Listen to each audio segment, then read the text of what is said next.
Hello everyone, welcome back to my channel CHO findings. तो आज हम डिस्कस करने वाले हैं फैमिली फोल्डर के बारे में कि आशाओं द्वारा फैमिली फोल्डर और सी बैक फॉर्म कैसे फिल किए जाते हैं। इसके साथ ही हम ये भी बताएंगे कि CHO द्वारा NCD स्क्रीनिंग फॉर्म कैसे फिल किया जाता है। तो वीडियो को पूरा देखिएगा बिना स्किप किए हुए। चलिए चलते हैं फैमिली फोल्डर की तरफ। कैसे फैमिली फोल्डर फिल करते हैं वो मैं आपको बता देती हूँ। NCD स्क्रीनिंग के लिए इस टाइप का फोल्डर होता है जो आशा को फिल करना होता है। तो हम इसे कैसे फिल करेंगे। यहाँ पर सबसे पहले आशा का नाम लिखा हुआ है। यहाँ पर आशा को अपना नाम डालना है। यहाँ पर गांव का नाम आएगा और यहाँ पर उपकेंद्र का नाम। यहाँ पर गांव का नाम इसलिए अलग दिया गया है क्योंकि एक उपकेंद्र में 2-3 गांव आते हैं, तो इसमें गांव का नाम अलग और उपकेंद्र का नाम अलग। यहाँ पर टोला पूर्वा का नाम, टोला बोलते हैं जिसे 2-4 घर का ग्रुप एक अलग गाँव से बाहर रहते हैं, उसको टोला बोलते हैं। अगर आपके गाँव में ऐसा कुछ है तो आप यहाँ पर लिख सकते हैं। फिर यहाँ पर PSC का नाम आएगा। अब यहाँ पर पार्ट ए है, फैमिली फोल्डर का पार्ट ए है। इसमें आपको क्या फिल करना है, परिवार संबंधित जानकारियां। तो यहाँ पर नंबर ID लिखा हुआ है। यहाँ पर नंबर ID का मतलब है यहाँ पर घर का नंबर आपको डालना है। जो आशा है उसका ये कौन सा वाला घर पड़ता है, 1 नंबर पड़ता है, 2 नंबर पड़ता है, तो यहाँ पर जो उसने सर्वे रजिस्टर में नंबर डाले हुए हैं वो इसमें आएगा। जैसे इसका 1 है ये मकान नंबर, तो यहाँ पर 1 आएगा। फिर घर के प्रमुख का नाम, जो मुखिया है घर का उसका नाम आएगा। यहाँ पर परिवार की सुविधाओं की जानकारी, घर के अंदर कौन कौन सी सुविधाएं हैं वो इसमें आएगा। जैसे घर का प्रकार कच्चा है, पक्का ईंट से बना हुआ है या फिर कोई अन्य प्रकार, तो आप उसी पे टिक कर देंगे या फिर गोला बना देंगे इस टाइप से। फिर यहाँ पर आता है शौचालय की स्थिति। शौचालय में शौचालय बहते पानी की सुविधा के साथ है, बिना बहते पानी की सुविधा के साथ है, सोख्ता गड्ढे वाला है, किसी के कच्चे टॉयलेट बने होते हैं वो वाला है, या फिर तो इसमें से जो भी उसके पास उपलब्ध है वहीं पर आप टिक कर देंगे।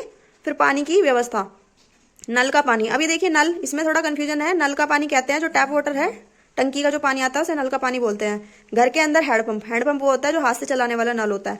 तो आपको इसमें कंफ्यूज नहीं होना है, इसमें आशा को बता देना है घर के अंदर हैंडपंप है तो इस पर लगाएंगे। ज़्यादातर गाँव में हैंडपंप ही होते हैं। फिर बिजली की व्यवस्था, इसमें बिजली की व्यवस्था अगर उनके घर में है तो इस पर टिक करेंगे। अगर जनरेटर भी है तो इस पर भी टिक कर देंगे। तो 2-3 सुविधा भी है तो आप इस पर 2 पर टिक कर सकते हैं। फिर मोटर गाड़ी, यहाँ पर उसके घर में मोटर गाड़ी है, कार है, ट्रैक्टर है या कोई अन्य है तो इनमें टिक करना है। यहाँ पर खाना बनाने के लिए उपयोग किए जाने वाला ईंधन, जो भी खाना बनाने के लिए ईंधन उपयोग में आता है वो इसमें लिखना है। यहाँ पर लिखना है टेलीफोन नंबर, जो भी परिवार है उसका एक कॉन्टैक्ट नंबर आपको इसमें लिखवाना है आशा से।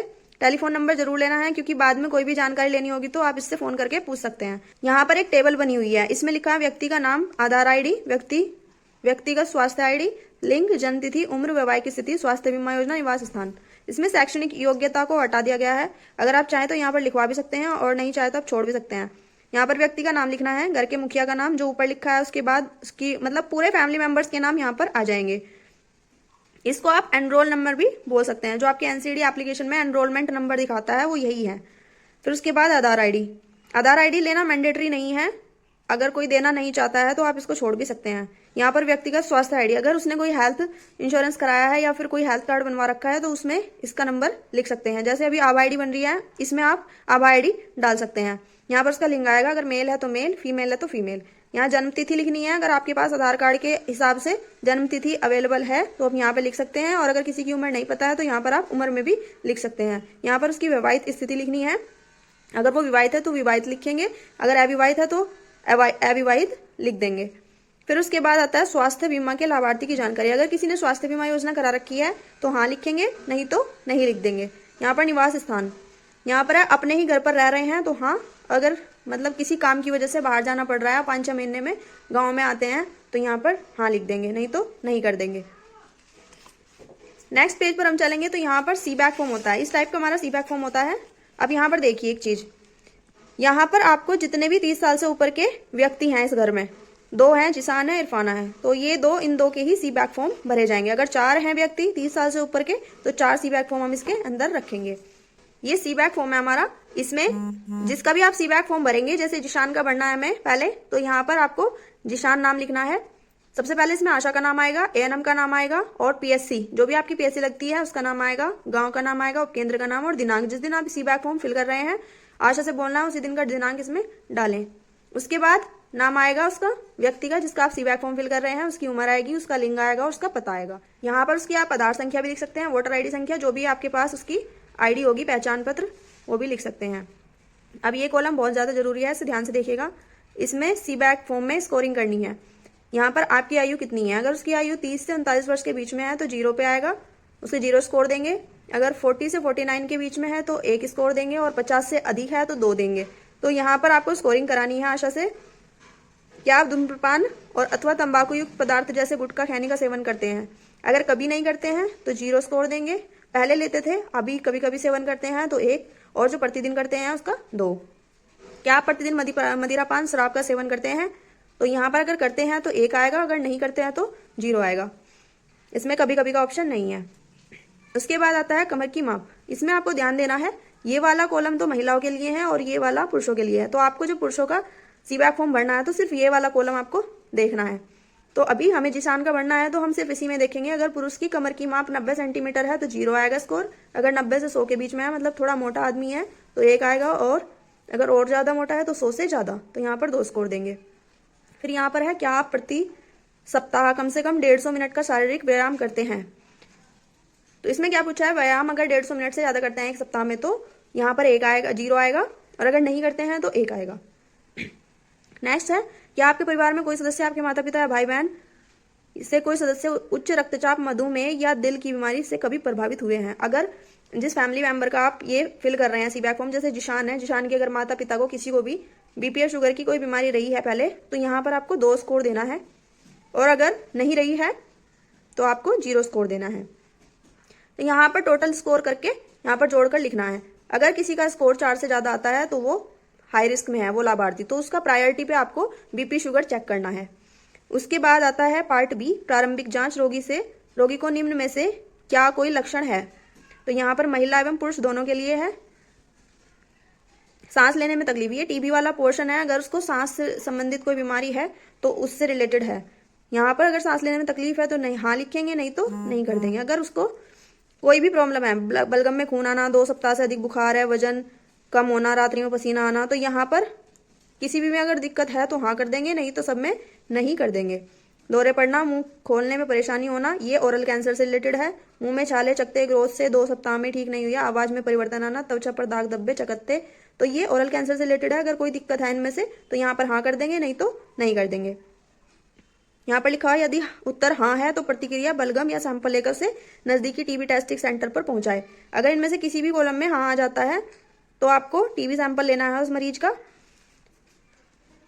फिर नेक्स्ट है, यदि किसी व्यक्ति के ऊपर दिए गए लक्षणों में से कोई भी एक लक्षण, उस स्थिति में व्यक्ति को तुरंत निकटतम स्वास्थ्य केंद्र पर भेजें। आपको रेफर करना है, अगर इनमें से कोई भी लक्षण दिखता है तो आपको पीएचसी पर रेफर करना है उस पेशेंट को।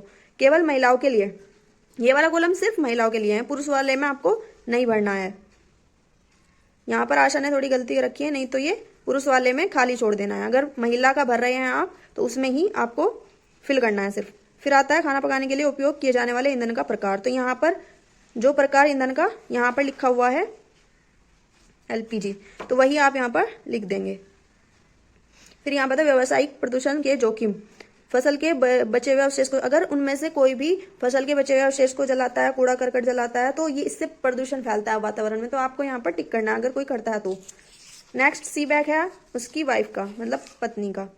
तो इसमें पूरा ना बता के मैं आपको सिर्फ ये वाला कॉलम बताऊंगी। इसमें जो स्तन कैंसर से रिलेटेड है, जो महिलाओं में ब्रेस्ट कैंसर से रिलेटेड है, वही कॉलम मैं आपको बताऊंगी। अगर स्तन में गांठ है, निप्पल से खून का स्राव हो रहा है, स्तन के आकार एवं साइज में परिवर्तन है, 2 माहवारी के बीच रक्तस्राव है, मेनोपोज के बीच रक्तस्राव है, संभोग के उपरांत रक्तस्राव है, योनि में श्राव है और दुर्गंध है, तो यहाँ पर आपको हाँ करना है। अगर इनमें से कोई भी दिक्कत उसको है तो हाँ करना है, नहीं तो नहीं करके छोड़ देना है। यही आपको एनसीडी एप्लीकेशन पर जब आप फिल करेंगे सी बैक फॉर्म, आपको इसमें से देखकर ही फिल करना है। जो आपने यहाँ पर टिक किया है वही आप इधर भी टिक करेंगे। फिर नेक्स्ट एक पेपर आता है पार्ट बी। ये पार्ट बी भी आपको दोनों व्यक्तियों का भरना है जो 30 साल से ऊपर के हैं, पहले जिशान का उसकी वाइफ का। मतलब इसमें हमारा जो फैमिली फोल्डर है इसमें 2 30 साल से ऊपर के व्यक्ति हैं, तो हमें 2 ही सी बैक फॉर्म फिल करने हैं और 2 ही ये एनसीडी स्क्रीनिंग फॉर्म फिल करने हैं। ये एनसीडी स्क्रीनिंग फॉर्म आपको तब फिल करना है जब मरीज आपके पास एनसीडी कराने के लिए आएगा। उसमें आपको क्या करना है, यहाँ पर व्यक्ति का नाम डालना है, व्यक्तिगत आईडी, अगर आपने अब आईडी बनाई हुई है तो आप यहाँ पर से डाल सकते हैं। उसके बाद है पूर्व जानकारी गैर संचारी रोगों के बारे में। गैर संचारी रोग यही होते हैं एनसीडी, नॉन कम्युनिकेबल डिजीज। तो इसमें क्या पूछना है, यहाँ पर पूर्व की जानकारी लेनी है, मतलब उसकी हिस्ट्री लेनी है। मतलब प्रीवियसली अगर उसको कोई बीमारी थी उसमें आप लिखेंगे पहले से ज्ञात गैर संचारी बीमारियों की। अगर लाभार्थी का किसी भी बीमारी का इलाज चल रहा है तो आप इसमें हाँ करेंगे और बीमारी का नाम लिख देंगे। जिस दिन से उसने इलाज स्टार्ट किया है उसकी तारीख डालेंगे, और जैसे किसी को कोई बीमारी है तो यहाँ पर उसका नाम लिख देंगे, उसकी तारीख लिख देंगे, इलाज लिख देंगे, क्या क्या वो मेडिसिन ले रहा है, और अगर उसको कोई परेशानी है तो यहाँ पर लिख देंगे और यहाँ रिमार्क कर देंगे। और अगर अभी कोई बीमारी नहीं है जिसका आप एनसीडी स्क्रीनिंग कर रहे हैं तो यहाँ पर लिख देंगे कोई बीमारी नहीं। आप इसको हिंदी में भी लिख सकते हैं, इंग्लिश में भी लिख सकते हैं, और यहाँ पर खाली छोड़ देंगे। नेक्स्ट पॉइंट है गैर संचारी रोग की प्राथमिक जांच। तो यहाँ पर आपको पढ़ना है ध्यान से, प्राथमिक जांच की तारीख बताएं। तो ये जो भी आप जांच यहाँ पर करेंगे तो उसकी सिर्फ यहाँ पर डेट डालेंगे और यहाँ पर आपको जांच का परिणाम लिखना है, जो रीडिंग आई आपकी वो लिखनी है। आज आपने इसकी जांच की तो आज की तारीख डाल देंगे यहाँ पर भी। तो आप यहाँ पर तारीख डालते जाएंगे जिस डेट में आपने एनसीडी स्क्रीनिंग किया। आप सिर्फ एक कॉलम में भी डाल सकते हैं और सारे में भी डाल सकते हैं। फिर यहाँ पर आपको इसका रक्तचाप लिखना है, मतलब जो बीपी है उसकी रीडिंग यहाँ पर लिखनी है। और यहाँ पर ब्लड शुगर लेवल आपने चेक किया है तो उसकी रीडिंग भी यहाँ पर लिखनी है। फिर यहाँ पर मुंह का कैंसर, मुंह के कैंसर में आपको क्या लिखना है, अगर उसको कोई सिम्टम है, जो पीछे सी बैग में देखा है आपने, अगर उसको कोई सिम्टम है तो यहाँ पर आपको सिम्टम लिख देना है जो भी आपको दिखा है, और अगर कोई सिम्टम नहीं है तो यहाँ पर नो सिम्टम करके छोड़ देंगे। यहाँ पर भी स्तन कैंसर में भी ऐसे ही, अगर कोई सिम्टम मिलता है तो आप वो लिख देंगे, नहीं तो नो सिम्टम करके छोड़ देंगे। यहाँ पर सर्वाइकल कैंसर, यहाँ पर आपको क्या करना है, जो भी लेडीज है अगर आप इसे मेल का भर रहे हैं तो इसको यहाँ पर ऐसे करके दोनों में छोड़ देंगे, और अगर आप फीमेल का फिल कर रहे हैं तो बच्चेदानी के मुंह का कैंसर उसकी जांच आपको नहीं करनी है, क्योंकि आपकी VIA की ट्रेनिंग नहीं हुई है तो आपको सभी को रेफर करना है PSC पर। तो यहाँ पर आप लिख देंगे रेफर टू PSC। यहाँ पर COPD, अगर उसको सांस लेने में तकलीफ है तो आप यहाँ पर यस कर देंगे, ये नहीं तो नो सिम्टम करके छोड़ देंगे। जोखिम का कारक, अगर यहाँ पर कोई भी प्रॉब्लम आती है तो ही आप इसे फिल करेंगे, नहीं तो उसको डैश डैश करके छोड़ देंगे।